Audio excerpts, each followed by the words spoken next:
तो हेलो दोस्तों, आपको हमारे न्यूज चैनल में स्वागत है। आपको यहां पर मिलती हैं ताज़ा और लाइव रिपोर्ट्स, तो आप फटाफट से चैनल को सब्सक्राइब कर लीजिए प्लीज। और एक बात, लास्ट में आपके लिए एक सरप्राइज है, तो उसे मिस मत कीजिए, वीडियो लास्ट तक देखते रहिए। तो आज का पहला खबर यह है कि देश भर में भीषण गर्मी ने लोगों को परेशान कर दिया है, लेकिन अब मौसम विभाग IMD ने कुछ राज्यों में गर्मी से राहत देने वाली जानकारी दी है।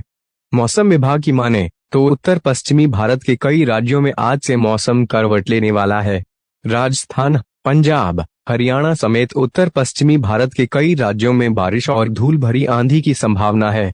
मौसम विभाग के वरिष्ठ वैज्ञानिक RK जेनामनी ने बताया है कि 1 मई से 5 मई के बीच तक तापमान सामान्य रहेगा और हीट वेव की भी कोई चेतावनी नहीं है। मौसम विभाग के अनुसार राजस्थान, दिल्ली, पंजाब, हरियाणा और उत्तर प्रदेश में बारिश की संभावना है। IMD के मुताबिक पश्चिमी विक्षोभ अभी पाकिस्तान अफगानिस्तान के पास है और ये अब दिल्ली की ओर बढ़ रहा है, जिसकी वजह से उत्तर पश्चिमी इलाकों में गरज के साथ धूल भरी आंधी की संभावना है। 5 से 6 डिग्री तक तापमान में गिरावट संभव। मौसम विभाग से मिली जानकारी के मुताबिक 7 मई तक उत्तर पश्चिमी भारत को हीट वेव से राहत मिलेगी। RK जेनामनी ने कहा कि कई इलाकों में आज लू का कहर थम सकता है। वहीं आज के मौसम के बारे में बात करते हुए RK जेनामनी ने कहा कि 2 मई को तापमान सामान्य रहेगा।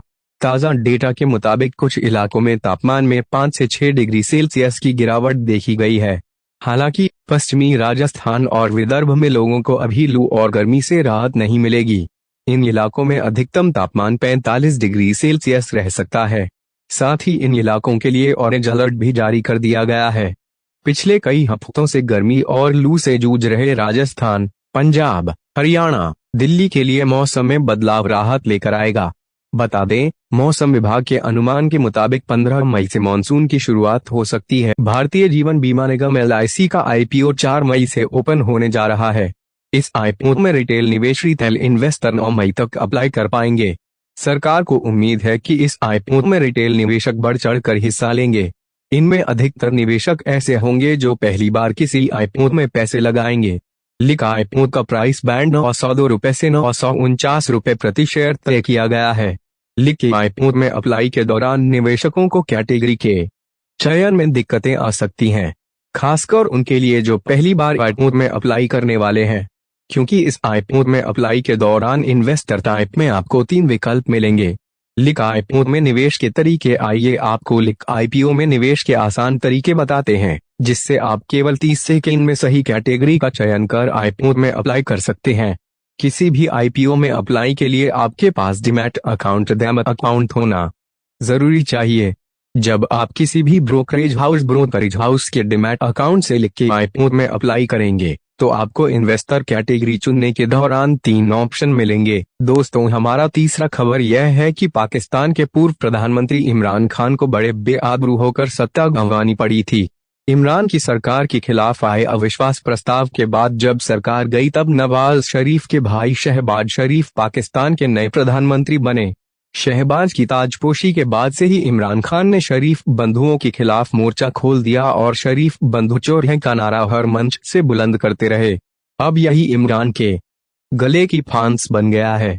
इमरान खान अब अपने ही नारे में उलझकर कानून के शिकंजे में फंस गए हैं। पाकिस्तान के पूर्व प्रधानमंत्री पर गिरफ्तारी की तलवार लटक रही है। दरअसल इमरान के कानूनी शिकंजे में फंसने की स्क्रिप्ट शहबाज शरीफ के सऊदी अरब की यात्रा से जुड़ी हुई है।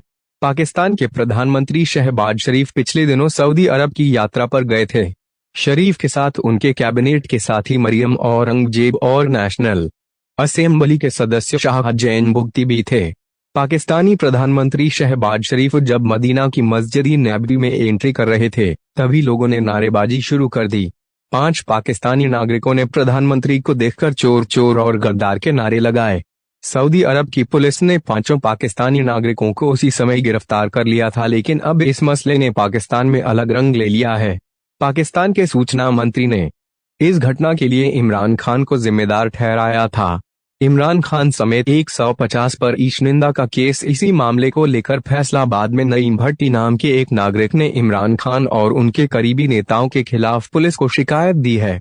फैसलाबाद पुलिस ने नईम की शिकायत पर इमरान खान समेत 150 लोगों के खिलाफ पैगंबर की मस्जिद को अपवित्र करने, मुस्लिमों की भावनाओं को आहत करने के लिए ईशनिंदा समेत कुल 7 धाराओं में मामला दर्ज किया। तो दोस्तों, हमारा चौथा खबर है रसिया और यूक्रेन के जंग के बारे में। यूक्रेन में जंग लड़ रही रूसी सेना को अब तक भारी नुकसान उठाना पड़ा है। रूस के न सिर्फ हजारों सैनिक बल्कि सैकड़ों अधिकारी भी मारे जा चुके हैं। अब दावा किया जा रहा है कि युद्ध में पुतिन के टॉप कमांडर घायल हो गए हैं और उन्हें जंग के मैदान से बाहर ले जाया गया है। रूसी जनरल स्टाफ के प्रमुख वालेरी गेरासिमोव को पुतिन ने खास तौर पर डोनबास और पूर्वी क्षेत्र में युद्ध की कमान अपने हाथ में लेने के लिए यूक्रेन भेजा था।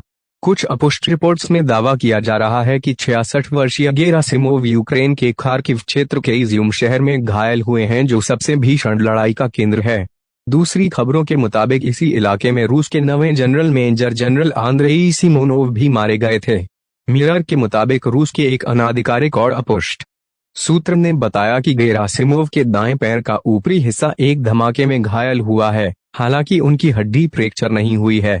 रशिया पुतिन की सेना ने चुराया यूक्रेन का हार्वेस्टर। 1100 किमी दूर पहुंचते ही डीलर ने किया लॉक। खेत में सड़ रही 2 करोड़ की मशीन अपने हाथों में ली। डोनेट्स्क पर कब्जे की कमान। रिपोर्ट के मुताबिक घाव से धातु के टुकड़े निकाल दिए गए हैं, जिससे अब वे खतरे से बाहर हैं।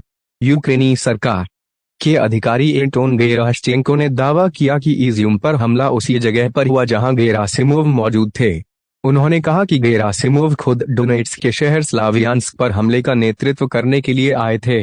अधिकारी ने दावा किया कि बड़ी संख्या में वरिष्ठ अधिकारी मारे जा चुके हैं। सैन्य हेलीकॉप्टर से बेलगोरोड पहुंचे यूक्रेन समर्थक टेलीग्राम चैनल वर्टिकल ने बताया कि इज्यूम के निकट गेरासिमोव घायल हो गए हैं। चैनल ने कहा कि हमारे सूत्रों के मुताबिक उनका पैर और पिछला हिस्सा घायल। तो दोस्तों, हमारा पांचवा खबर यह है कि सिविल लाइंस इलाके में बिल्डर रामकिशोर अग्रवाल की हत्या बदला लेने के मकसद से की गई। पुलिस जांच का फोकस इसी एंगल पर है। एक पुलिस ऑफिसर के अनुसार ऐसा लगता है कि अपराधियों को पता था कि उन्हें क्या ले जाना है। किसी अंदर वाले का काम लगता है। हमें शक है कि जहां जैसा रखा था उसके अलावा वे किसी और कमरे में नहीं गए। जिस बर्बरता के साथ अग्रवाल की हत्या की गई, उसे देखकर लगता है कि ऐसा बदला लेने की नीयत से किया गया। अग्रवाल का शरीर न सिर्फ चाकुओं से गोदा गया था, बल्कि उनका गला भी रेता गया था। नकदी गायब होने से लगा कि लूट का केस है, मगर अग्रवाल को जैसी चोटें दी गईं, उससे पुलिस को लूट वाली थियरी पर यकीन नहीं हो रहा। एक सूत्र के दावा किया कि 1 करोड़ रुपए से ज्यादा गायब हैं। पुलिस ने कहा कि रकम 50-60 लाख रुपए से कम है।